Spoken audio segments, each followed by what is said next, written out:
Si estáis aquí es porque queréis contemplar o pensar acerca de la muerte. La muerte es un tema antropológico fundamental. ¿Qué significa que es antropológico y qué es fundamental? Antropológico significa que afecta al ser humano, de ahí la palabra anthropos y logos, antropología. Y por otro lado, que es fundamental, quiere decir que no es algo que resulte accesorio a la hora de entender al ser humano, sino algo sin cuya consideración no podríamos hacer una completa teoría del ser humano. Bien, pasemos ahora a ver cuáles son los rasgos fundamentales para entender la muerte en la medida en que afecta al ser humano. Suele decirse que hay tres aspectos o tres dimensiones fundamentales a la hora de explicar la muerte y cómo ésta afecta al ser humano. El primero de ellos sería la muerte como hecho biológico. El segundo sería la muerte como momento biográfico. Y el tercero sería la muerte como posibilidad existencial. Veamos ahora brevemente cada uno de ellos por separado. ¿Qué significa que la muerte afecta al hombre como hecho biológico? De manera sencilla podemos decir, en la medida en que el ser humano, como cualquier otro ser que está vivo, realiza una serie de operaciones mientras está vivo, suele definirse de una manera muy genérica a los seres vivos como aquellos que nacen, crecen, se reproducen y mueren, el ser humano está afectado también por el hecho que acontece al final de la vida. En ese sentido, el ser humano muere como muere cualquier otro ser que está vivo. Ahora bien, esa no es la única manera en la que la muerte afecta al ser humano. Hablábamos, en el segundo de los sentidos fundamentales para entender cómo la muerte afecta al ser humano, de la muerte como momento biográfico. ¿Qué quiere decir esto? Si pensamos en el ser humano, nos podemos dar cuenta de que su vida no se reduce solo a lo que es capaz de realizar en la medida en que está vivo. Es decir, el ser humano no solo nace, crece, se reproduce y muere, hace todas esas cosas y muchas más. ¿A qué hace referencia precisamente ese muchas más? A lo que hemos llamado aspecto biográfico de su vida. El aspecto biográfico de la vida humana se realiza mediante las decisiones y acciones que el ser humano, en este caso como individuo, realiza a lo largo de su vida. Podemos darnos cuenta, para entender quizá mejor esto con más precisión, cómo se están usando dos significados diferentes del término vida. Una cosa es vida, entendida en el sentido biológico del término, como las operaciones vitales, y el otro lado es el significado de vida, como cuando lo usamos en expresiones no quiero que nadie me diga cómo tengo que vivir. Cuando hacemos referencia a ese aspecto, no enfatizamos el hecho de que estemos simplemente vivos como los seres vivos, sino que tenemos capacidad de decidir y actuar por nosotros mismos libremente. En ese sentido, la muerte afecta al hombre como aquello que limita su capacidad de seguir realizando acciones y de seguir tomando decisiones. Es por esa razón por lo que la muerte afecta al ser humano no solo como hecho biológico, sino también como momento biográfico. Y llegamos así a la tercera consideración acerca de la muerte y que es fundamental también para entenderla en relación con el ser humano. Hablábamos de la muerte como posibilidad existencial. Es quizá este el significado más abstracto y filosófico, pero no por eso tan difícil o imposible de entender, aunque requiera algo más de consideración. Este término fue acuñado por un filósofo alemán del siglo pasado que se llama Martin Heidegger en su obra Ser y Tiempo. Y de manera lo más sencilla posible, que viene a decir es que el ser humano es un ser que vive orientado o vuelto hacia la muerte. ¿Qué quiere decir esto? Heidegger se apoya en el hecho de que para el ser humano la muerte no solo está presente en su vida al final, sino que está presente en todo momento de la vida. ¿Qué quiere decir esto? Que solo en la medida en que de alguna manera, ya antes de cualquier consideración teórica o investigación, tenemos conciencia de nuestra propia finitud, solo podemos entender cómo vivimos, cómo decidimos y cómo actuamos, porque de alguna manera el saber que vamos a morir ya está actuando de algún modo en nuestra manera de estar en el mundo. Creo que con esto tenemos una panorámica de qué manera y en qué sentido la muerte afecta al ser humano en las distintas dimensiones en las que este ser, como es el ser humano, se manifiesta.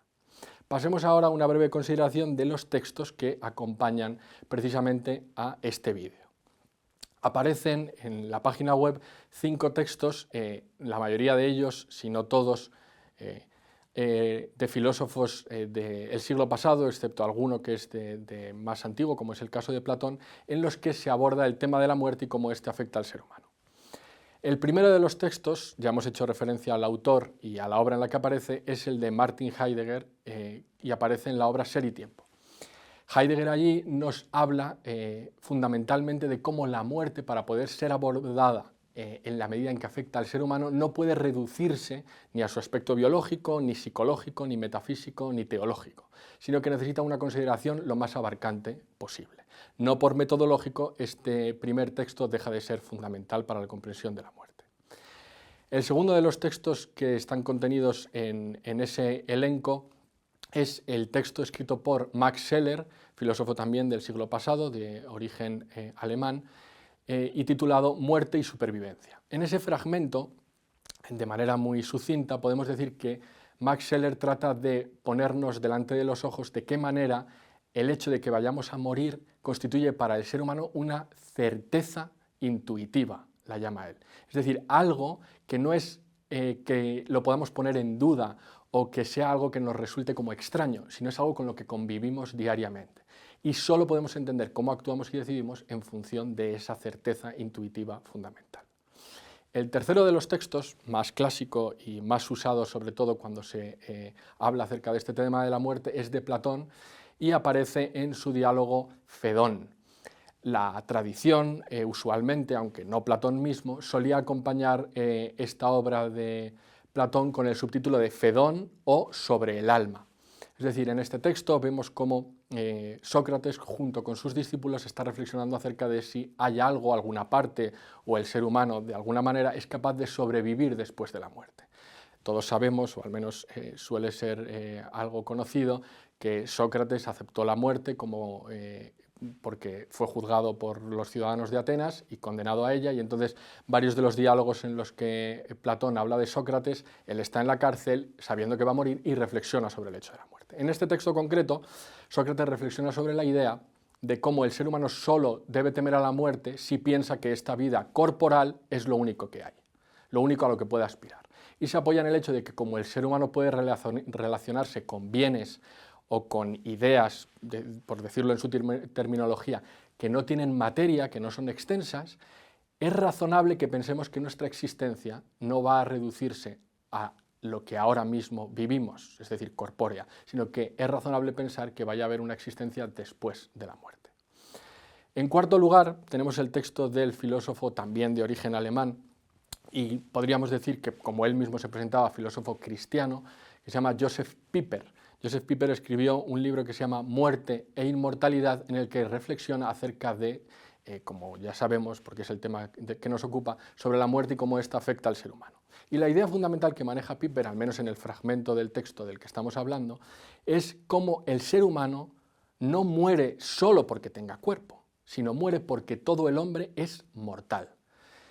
Para Pieper esto es fundamental porque solo de esa manera se comprende del modo adecuado qué significa que el ser humano, según la doctrina cristiana, y en la medida en que esto puede ser pensado con cierta razonabilidad por la filosofía, vaya después a resucitar en cuerpo y alma.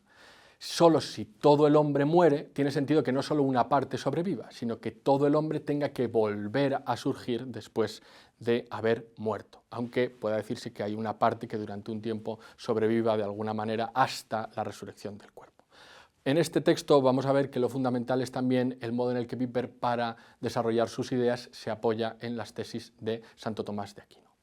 Y por último tenemos un último texto, en este caso de Antonio Millán Puelles, que es un filósofo español, fue profesor y catedrático en una universidad aquí madrileña, la Universidad Complutense, y en su libro Fundamentos de Filosofía reflexiona en uno de los capítulos que contiene este libro sobre el hecho de que para el ser humano la muerte constituye, por un lado, algo que sabe que va a llegar, él lo llama la idea de la muerte, y en segundo lugar como algo que definitivamente ocurre en un momento dado y eso afecta al ser humano de alguna manera.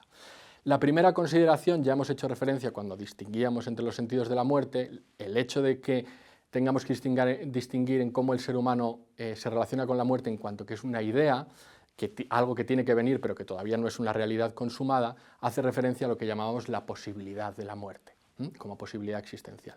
En cambio, la de la realidad consumada, habla de ella Millán Puelles para ponernos delante de los ojos de qué manera el que vayamos a morir constituye para el ser humano algo que no puede evitar.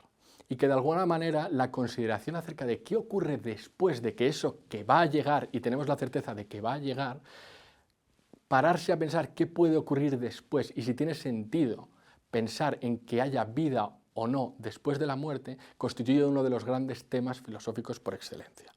Además, como Millán Puelles también pone de manifiesto, el hecho de que vayamos a morir abre la puerta a que quizá sea necesario ir más allá de lo que la razón puede ofrecernos para abordar este tema. Creo que una vez introducido el tema y habiendo hecho referencia a los 5 textos que constituyen, por así decir, el cuerpo sobre el que se asienta lo que hemos dicho sobre la muerte, podemos dar por concluido este vídeo. Muchas gracias.